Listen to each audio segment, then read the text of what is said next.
Iresponsable tayong mga leader, lalo na ngayong nakaluhod na ang rehimeng ito. Kailangan nating idiin palalo, kailangan nating pigain at makuha ang kasunduan na hindi nakuha ng kahit sinong Amerikanong presidente hanggang ngayon. Walang magandang kasunduan sa mga ayatollah. Alam mong kahit kausap ka nila, sumisigaw pa rin sila ng kamatayan sa Amerika at Israel, kaya halatang hindi sila tapat makipagkasundo.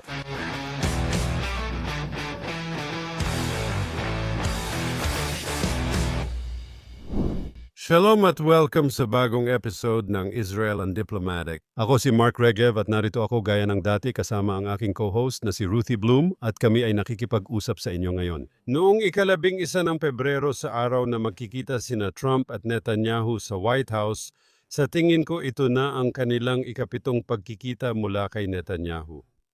Pasensya na mula nang bumalik si Trump sa pwesto para sa kanyang ikalawang termino at sa tingin ko wala pang ibang banyagang leader ang nagkaroon ng kasing daming oras kay Trump simula nang magsimula ang ikalawang termino ng administrasyong ito.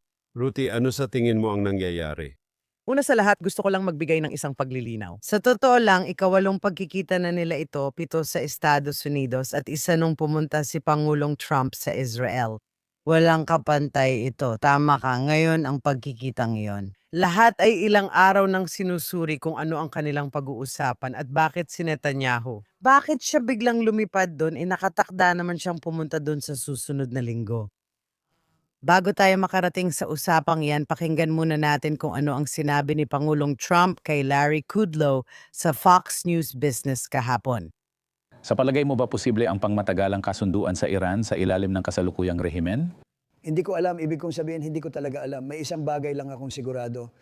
Gusto nilang makipagkasundo at ayaw nilang makipag-usap sa iba, pero sa akin sila nakikipag-usap. Maganda rin ang tanong mo. Maraming tao ang nagsasabing hindi at masasabi kong mas gusto kong makipagkasundo. Kailangan lang na maganda ang kasunduan. Walang mga sandatang nuklear, walang mga misil, walang ganito, walang ganyan. Lahat ng iba't ibang bagay na gusto mo. May ilan na nag-aalala kung naging tapat ba talaga sila sa atin sa matagal na panahon, tama? Talagang hindi tapat. Obama at Biden. Mali talaga ang ginawa nila sa paglikha ng halimaw sa Iran. Isa sa pinakabobong kasunduan na nakita ko ang Iran nuclear deal.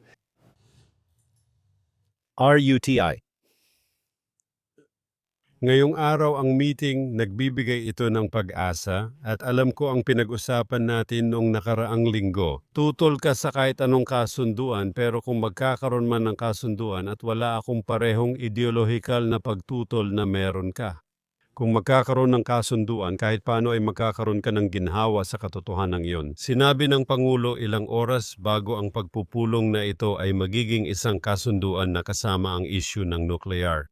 Kailangang buwagin ng mga Iranian ang kanilang programa at sinabi mismo ng Pangulo. Gayon din ang issue ng mga misil, ibig sabihin ang mga ballistic missile na kayang tumama at tumarget sa Israel na parehong elementong iyon ay kailangang mapasama sa kasunduan. Nagbibigay ba ito sa iyo ng mas mataas na antas ng kumpiyansa na kung magkakaroon ng kasunduan, hindi ito ang katapusan ng mundo? Hindi naman, pero ilagay na lang natin sa ganitong paraan. Sinabi rin niya, walang nuclear enrichment, walang uranium enrichment, o walang mga sandatang nuclear, walang ballistic missiles, at wala nang iba pa. At ang ibig niyang sabihin dito, at iyon ay walang pagpopondo ng terorismo sa buong mundo, at marahil ay walang pagbitay sa mga nagpoprotestang Iranian. Ngayon, sa tingin ko ba na may mabuti siyang intention? Oo, pero ito ang gusto kong gawin. Subukan natin ang iba ngayon dahil lahat ay nag-iisip kahit ang sumusuporta o galit kay Pangulong Trump. Walang makakaalam kung ano ang nangyayari sa utak niya, kaya lahat ay sinusubukang intindihin kung ano siya. Ito ba ay isang palabas lang? At siya ay naghahanda lang kasi nga nakuha na niya lahat ng mga aircraft carrier at alam mo may paghahanda para maglunsad ng atake. Kung ayon sa kanya walang kasunduan ngayon, lahat ay nagtatanong bakit nagmamadali si Netanyahu doon. May alitan ba sa pagitan nila? Alam mo na kung ano man, kaya gawin na natin ito. Masaya akong sumulong ayon sa iminungkahi mo pero gusto ko lang sabihin na hindi ako sang-ayon sa iyong palagay. Hindi mo talaga malalaman kung ano ang nasa isip ng isang tao, hindi ko alam kung ano ang nasa isip mo ngayon at hindi mo rin alam kung ano ang nasa isip ko kahit nakilala natin ang isa't isa ng mabuti. Pero sa tingin ko may isang bagay na nauunawaan natin tungkol sa ugali ni Trump at kung paano niya tinitingnan ng mundo. Naniniwala siya sa power politics, naniniwala siya sa mga estratehikong interes, naniniwala siyang dapat unahin ang Estados Unidos ng Amerika at ang mga tao, alam mo, ang mga mamamayan ng Estados Unidos ng Amerika. Gusto niya ang mga bansa na kayang ipagtanggol ang kanilang sarili at tumatayo para sa kanilang sarili at isa yan sa mga dahilan kung bakit gusto niya ang Israel. Hindi lang dahil sa pamilya at alam mo, lumaki siya sa New York at ang kanyang anak na babaeng Hudyo at iba pa. I think, sa tingin ko, nasabi na natin ito dati sa programang ito, si Trump ay hindi tulad ni Obama, hindi siya isang mahinhin na liberal. Ang digmaan ay laging huling opsyon at ayokong sumugal sa armadong labanan. Hindi siya natatakot gumamit ng militar, nasabi na rin natin ito. Hindi rin siya neocon, hindi siya tagapagpatayo ng bansa. Ayaw niyang pumasok sa mga digmaan na matagal, ayaw niyang pumasok sa isang Vietnam o Afghanistan o Iraq. Gusto niyang gamitin ang kapangyarihang militar, 3 DS, gusto niya na ang kanyang mga digmaan ay maging mapagpasiya, mapanira at tapos agad, at iyan si Trump. Pagkatapos mo sabihin mo, iyan ang nakita natin sa Venezuela. At ngayon, ipinapakita niya ang lahat ng lakas niya, inilipat niya ang kanyang mga puwersang militar, parehong hukbong katihan at hukbong dagat sa rehiyon handang umatake. Sabi niya gusto niya ng kasunduan at kung papayag ang mga Iranian, magkakaroon ng kasunduan. Una sa lahat, hindi ang mga Iranian kundi ang Islamikong Republika ang mga Ayatollah. Dapat nating makita ang pagkakaiba ng mga mamamayang Iranian na pinagbabaril ng libo-libo dahil nais nila ng pagbabago ng pamahalaan. Sige, ngayon. Isang bagay pa, ito ay para sa ibang talakayan tungkol sa maling paggamit ng salitang neocon at nation building para na lang iyon sa ibang pagkakataon. Hindi na natin kailangang pag-usapan iyon ngayon. Ngayon. Ang masasabi ko lang anumang kasunduan sa Islamic Republic sa mga Ayatollah na yon, na sila ngayon? Ngayon ay nagdiriwang sila bilang paggunita sa ika-47 anibersaryo ng revolusyon na nagdala sa Ayatollah. Si Khomeini bumalik mula sa Pransya, kung saan siya ay ipinatapon ng 14 na taon at ang pagpapatalsik sa Shah. Ngayon, paano sila nagdiriwang? Halimbawa, sinusunog nila ang mga bandila ng Amerika at Israel, sumisigaw, ipinapakita ang mga ballistic missile, ang ilan dito ay may mga larawan, totoong larawan ng mga general ng United States, and sinasabi nila kamatayan sa Amerika, kamatayan sa Israel. Ngayon, habang sinasabi rin nila kay Pangulong Trump, oo, magkikita tayo ulit para gumawa ng kasunduan. Ngayon, malinaw na gusto nila ng kasunduan dahil anumang kasunduan ay papabor sa kanila. Kahit ano pa yon, bakit papabor sa kanila ang kasunduan? Una, hindi naman nila ito susundin. Pangalawa, maaari nilang hintayin na matapos ang termino ni Pangulong Trump na 3 taon pa. May 3 taon pa siya bago matapos. Pangatlo, masigasig silang gumagawa ng mga ballistic missile na mas eksakto, mas mabilis, mas malayo ang naaabot at iba pa habang nangyayari ito. Kaya naman sinasabi nila, alam mo, handa kaming pag-usapan ng porsyento ng uranium enrichment. Simula nun, dapat sinabi na lang ni Trump na kalimutan na lang ito. Pero alam natin na sina Steve Witkoff at Jared Kushner na nagkita na, by the way, kay punong ministro Netanyahu at magkasundo silang lahat, ATBP. Pero sa tingin ko, may mga napakabobong ilusyon sila tungkol sa Islam, radikal na Islam, at sa rehimen sa Tehran. Ngayon, ang gusto kong gawin ay ipapasa ko na ito sa iyo.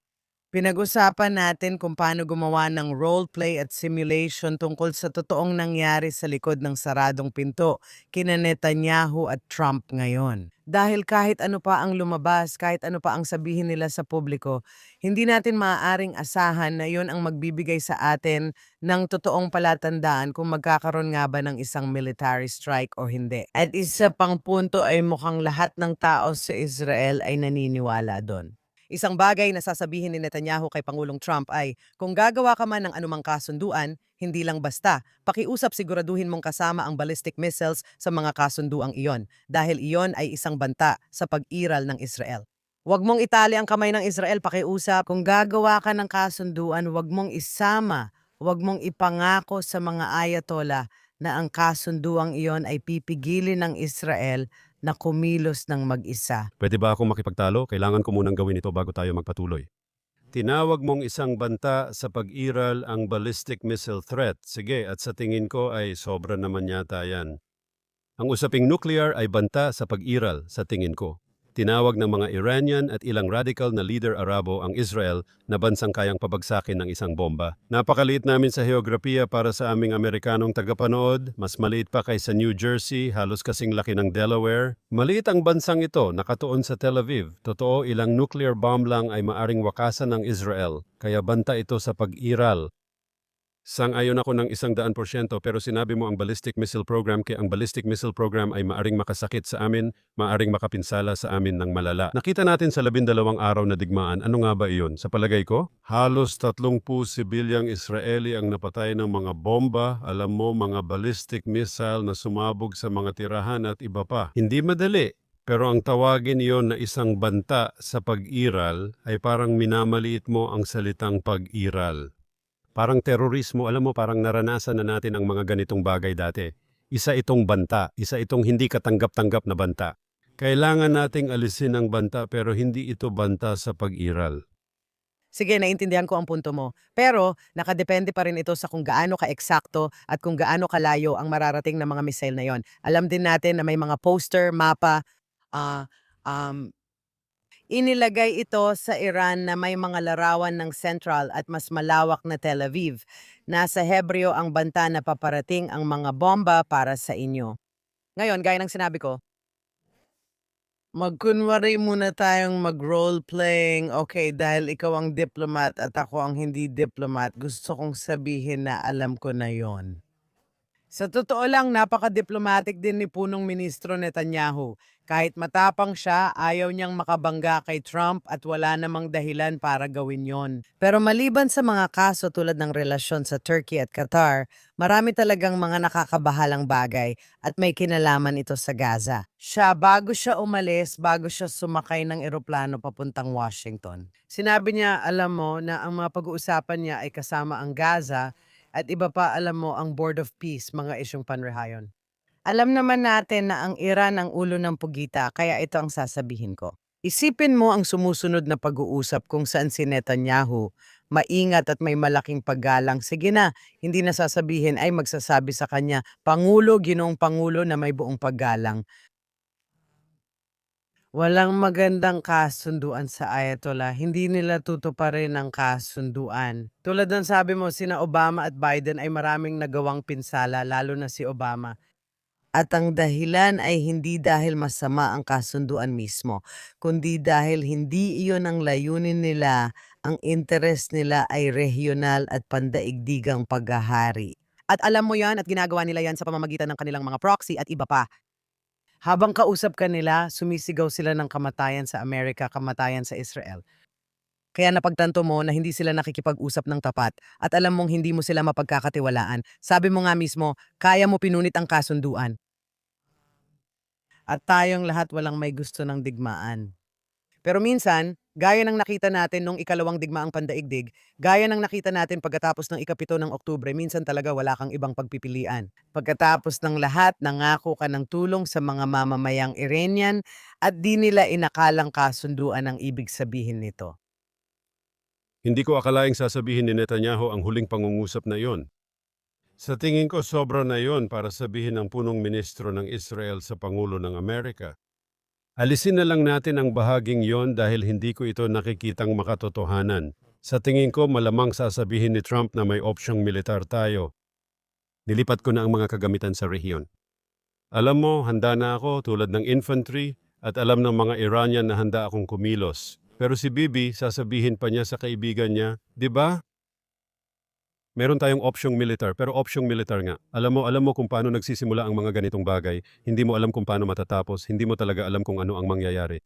Matinding presyon ang dinaranas ngayon ng mga Iranian matapos ang mga panloob nilang problema. Sa pananaw nila, ang kanilang rehimen ay nabubuhay ngayon sa napakanipis na yelo. Tama ba? Mahina ang kanilang ekonomiya at madali silang masaktan. May kalamangan tayo ngayon na wala tayo noong 1 taon at 3 taon na ang nakalipas.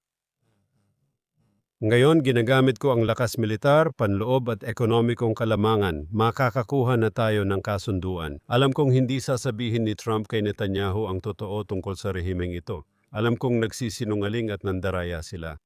Pero kung makakakuha tayo ng kasunduan na magpapabuwag sa kanilang nuclear program at tutugon sa kanilang ballistic program at iba pang mga issue, di ba? Na hindi ko alam kung gaano karami. Inaakala kong pag-uusapan natin ito ng detalyado kasama si Netanyahu. Alam mo, natatangi itong responsibilidad dahil pareho naming alam ni Bibi na may opsyong militar. Pero hindi ito isang malinis na pagtatapos, hindi ito isang one-off lang at tapos na ang lahat, di ba? Alam natin na ang opsyong militar ay may iba't ibang uri ng mga variable at hindi tayo kailanman makakasiguro. Kapag nagsimula ka ng isang bagay, hindi mo alam kung saan hahantong o kung magkano ang magiging kapalit at kung magkakaroon ng kasunduan. Dahil tinutukan tayo ng baril, sa kanilang sentido, gawin na natin, Bibi, ganyan talaga ang mundo. Sila ang mga kalaban natin. Wala akong ilusyon. Mahina sila ngayon, sila ay natatanging mahina. Ito na ang pagkakataon para tapusin ang kasunduang maganda para sa Amerika at para sa iyo, Bibi. Maganda para sa Israel. Ito na ang tamang panahon.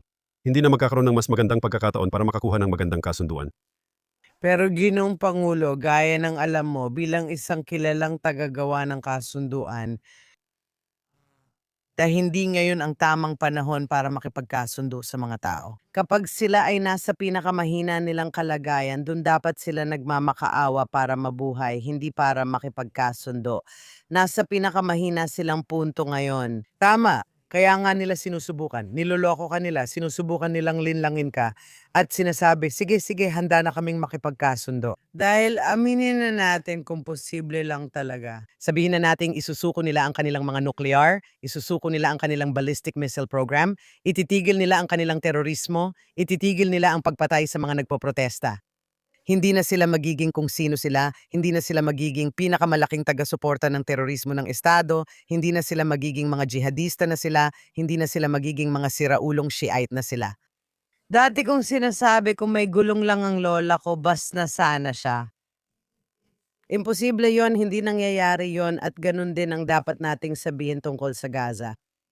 Ano man ang sabihin mo, kung pumayag sila sa mga bagay na yon, hindi na sila magiging sila, kaya alam nating imposible yon, isa yon sa mga bagay. Pangalawa, minsan, oo, totoo, hindi mo alam kung saan ka dadalhin ng digmaan, totoo yon, pero minsan wala kang pagpipilian. Alam mo, pagkatapos ng Oktubre 7, ilang tao ang nagtanong sa amin dito sa Israel at sa abroad. Pero paano naman ang sumunod na araw? Hindi namin alam, may mga kahihinatnan ito, hindi namin alam kung ano ang mangyayari. Kailangan mong magplano. Hindi, una sa lahat, kailangan mong patayin ang iyong kaaway. At kailangan mong gawin ito hindi lang dahil sa moralidad at responsibilidad at sa sarili mong interes. Obligasyon mong gawin ito, kailangan mo talaga. At sa kaso ng Gaza, nakita natin na may 250 bihag na kinuha, may 1,200 katao na pinatay sa Israel.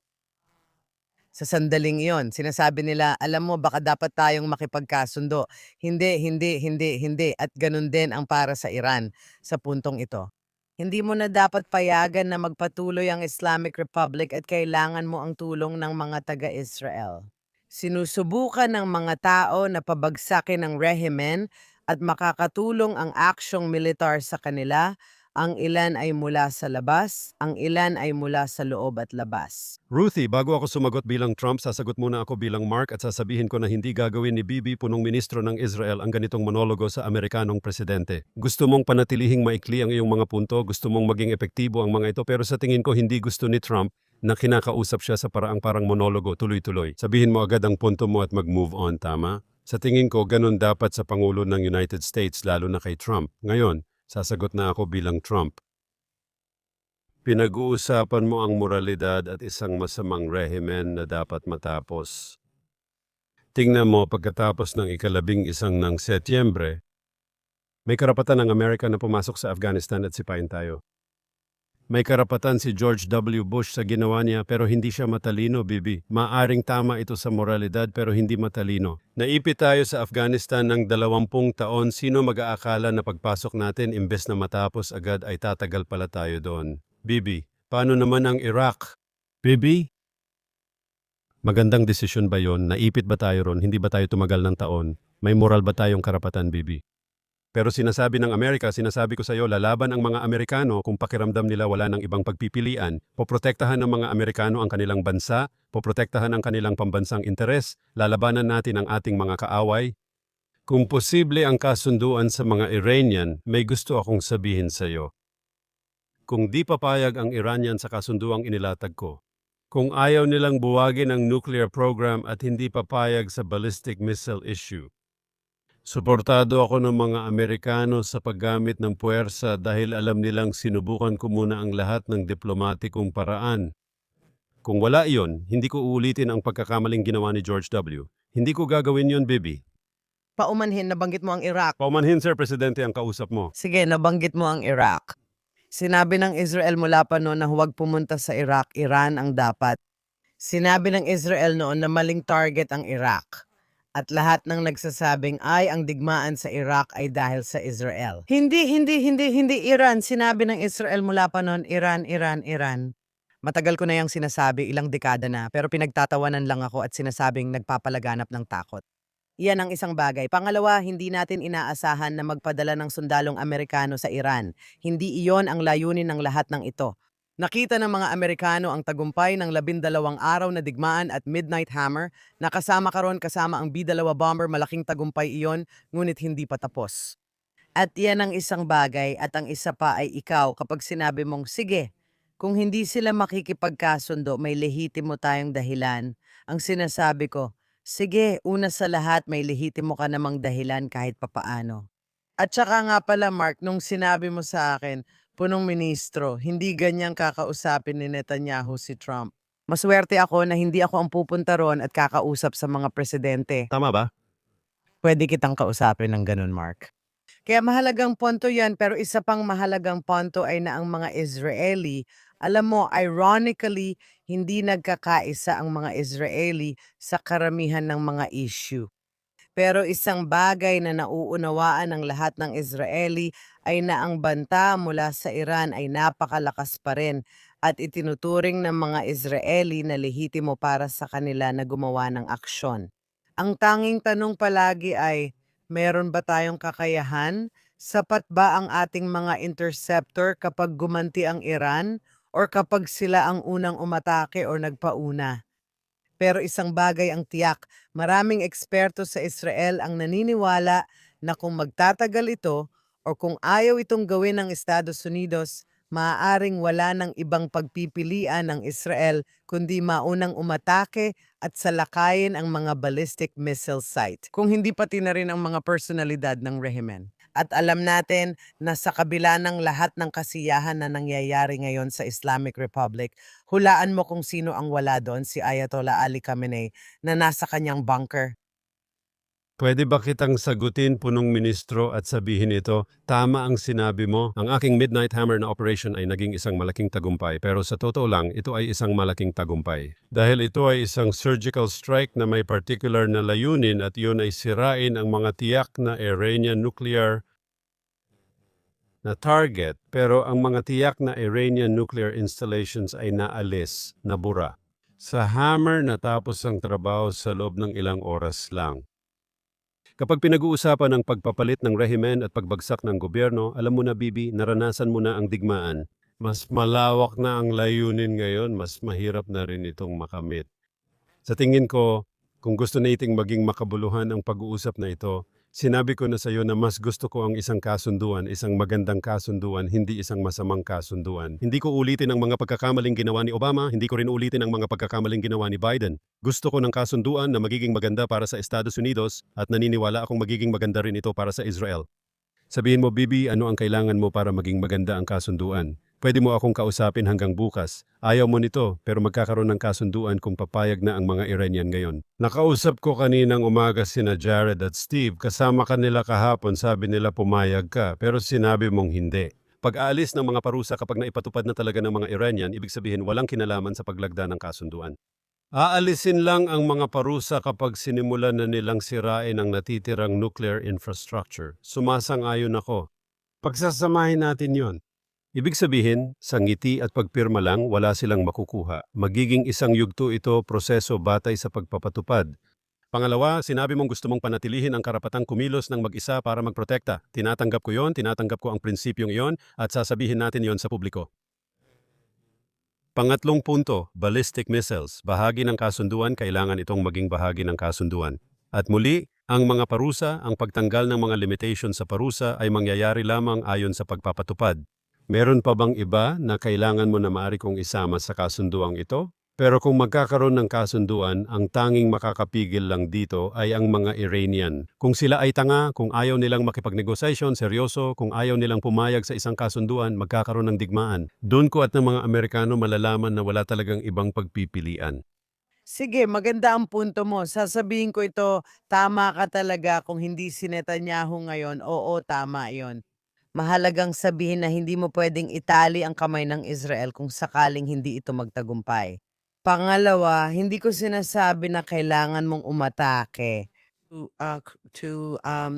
Ang pagpapalit ng pamahalaan ay tungkulin ng mga mamamayang Iranian. Ang sinasabi ko, kailangan mong atakihin ang mga ballistic missile sites, ang mga uranium enrichment sites, ang mga pinuno ng Revolutionary Guards at ng Besiege, at ang mga Ayatollah. Para ma-target, gumagawa ka ng mga targeted na strike.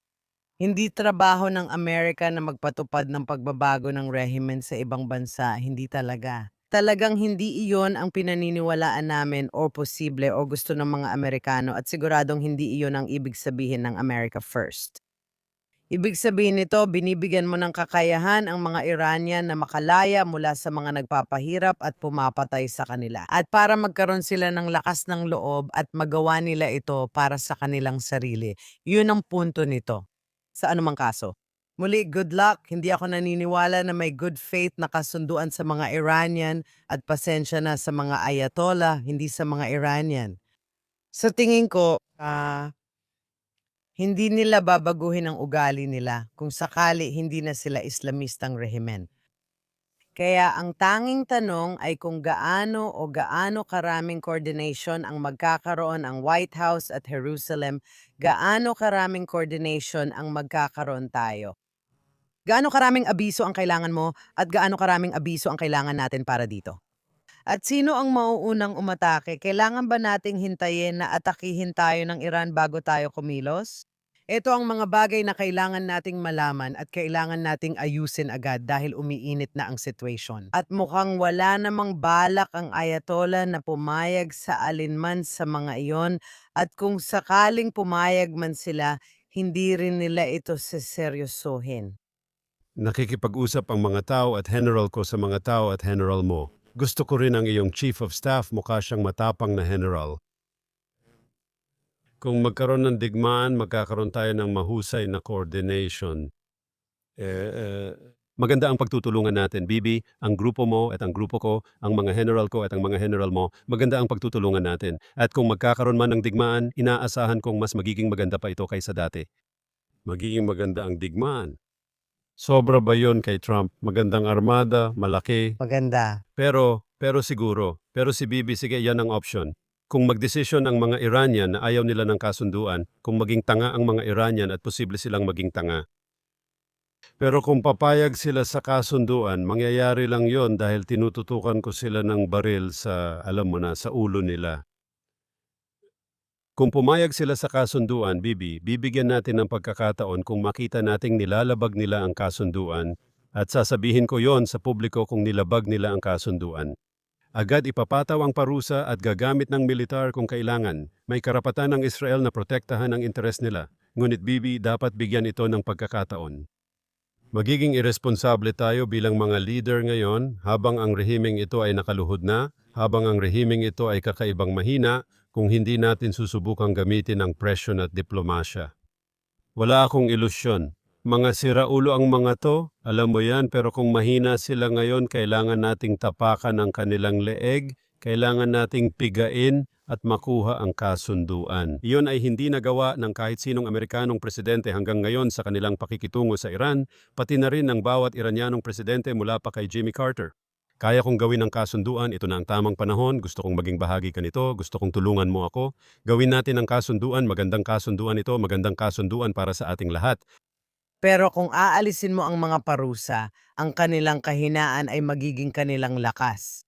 Maglalagay ka ng pera, mas magkakaroon sila ng pera para muling itayo ang lahat ng kanilang mga nuclear plant at tuloy-tuloy na naman ang paggawa nila ng mga ballistic missile.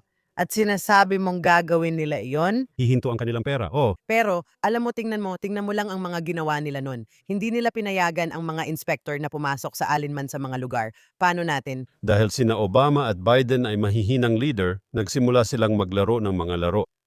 Gagamitin ni Trump ang militar kung hindi nila tutuparin ang pangako sa akin. Tingnan mo, nirerespeto nila ako. Alam nilang kapag sinabi ni Trump, ginagawa niya ito. Alam nilang hindi ako natatakot kumilos kapag kailangan. Alam nila na haharapin nila ang matinding galit ng marahas na impyerno. Kung maglaro sila ng laro sa mga gaya ng mga Iranian, pwede kang ngumiti, pero kailangan mong magdala ng napakalakas na pamalo. At yan ang paraan para harapin ulit ang mga taong ito. Sa mga gaya ng Islamist, okay, karamihan sa mga Iranian mismo ay hindi talaga Islamist. Isa pa, may isa pang problema. Alam na natin ngayon na ang China at Russia, pero lalo na ang China, ay nagbibigay sa Iran ng lahat ng teknolohiya na ginagamit ng China para panatilihin sa dilim ang kanilang mga tao. Pagdating sa internet at komunikasyon sa labas ng bansa, malaki ang naitulong nito sa mga ayatollah para ma-blackout ang internet hanggat maaari. Kahit nagbigay si Elon Musk ng Starlink, hindi pa rin ito naging sapat or maayos. May paraan talaga sila para panatilihin ang mga tao sa literal na dokumento. Bibi, dito tayo nagkakaiba. Isa kang regional na kapangyarihan, ako ay pandaigdigang kapangyarihan. Kailangan kong mag-alala sa mga Chino, kailangan kong mag-alala sa mga Ruso. Gusto kong alisin ang mga Iranian sa panganib para ma-neutralize sila at masigurong hindi sila banta upang makapokus ako sa tunay na banta sa Amerika. Hindi ko itinatanggi na banta ang mga Iranian, pero katamtaman lang ang kapangyarihan nila. Ang mga Chino at Ruso na may mga nukes ay seryosong kalaban. Gusto kong alisin ang Iran dito at dahil mismo nag-aalala ako sa China at nag-aalala ako sa Russia, kaya kailangan kong gawin ang kasunduang ito. Baby.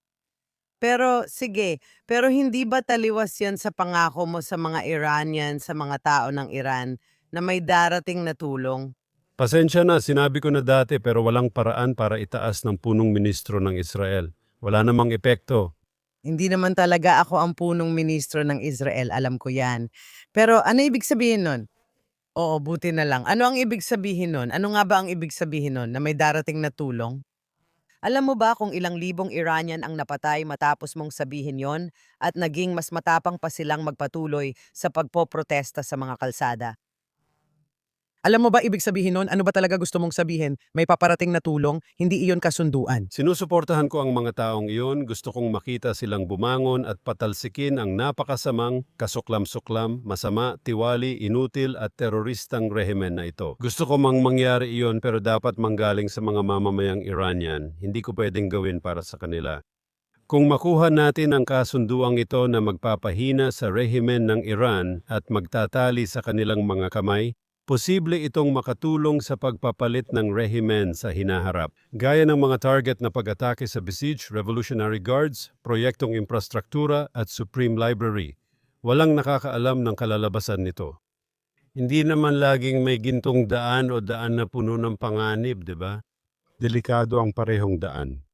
Bilang presidente, inihalal ako para protektahan ang mga tao ng Estados Unidos. Sa tingin ko, nililimitahan ng kasunduang ito ang panganib at may benepisyo. Sa bawat negosasyon. Bibi, marami ka nang nagawang mga negosasyong pampolitika, Bibi. Ako naman ay may mga negosasyong pang negosyo. Kapag mahina sa negosasyon ang kausap, sinasamantala mo ito para makuha ang pinakamagandang kasunduan. Mark, pakinggan mo, malapit na tayong matapos sa podcast. Hindi na tayo nagro-roleplay, balik na tayo kay Martha. Balik na tayo bilang Mark at Ruthie kasi akala mo hindi ko nagawang maayos ang role ko bilang Netanyahu. Paano ko naman ginampanan si Trump? Ayos naman, kahit na medyo mas malinaw ka magsalita kaysa kay Trump kadalasan. Hindi ako sigurado kung paano tatanggapin ni Netanyahu kung makita niya ako at sabihin na hindi ko nagawa ng maayos. Hindi ko kakausapin si Pangulong Trump ng ganon pero may sasabihin ako.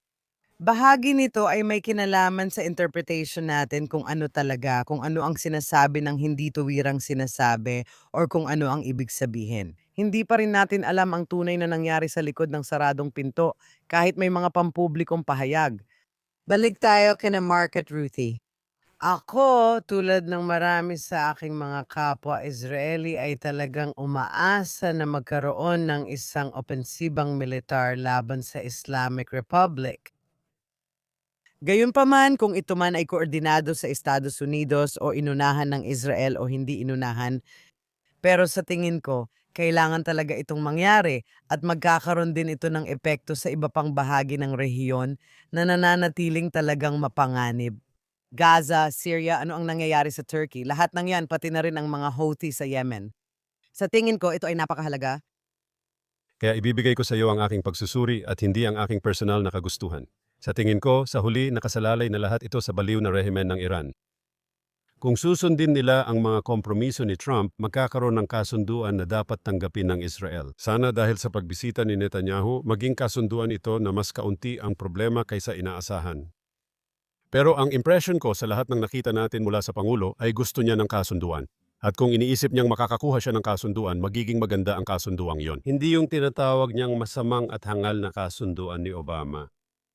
Sa tingin ko, doon tayo papunta. Opinion ko lang na yun ang posisyon ng Amerika pero hindi ito malinaw sa akin. At maaring tama ka, maaring hindi kayang makipag-negotiation ng Iran ng seryoso, kahit na pwede nilang sabihin na kaya naming gawin ang mga mahihirap at matitinding kompromiso ngayon. Sa 3 taon, wala na ang taong ito sa White House. At doon maaring magkaroon ng kasunduan dahil doon maaring magkaroon ng kasunduan. Pero muli, naniniwala ako na nasa panig pa rin ng Iran ang bola. Sige, sa tingin ko nakakahiya na nasa panig ng Iran ang bola. Sa tingin ko dapat nasa panig ng Israel ang bola pero ibang usapan na yan at hanggang sa susunod na linggo, sino ba ang nakakaalam? Sa bawat episode, tinatapos natin sa pagsasabing sino ang makakaalam kung ano ang mangyayari sa susunod na linggo. Kung tungkol man sa kung tayo ba ay nasa mga bomb shelter o hindi at iba pa. Kaya Ruthie, maghihintay tayo at titingnan pero karangalan kang makausap bilang punong ministro ng Israel. Masaya akong nakausap ko si Pangulong Trump. Ganon din hanggang sa muli.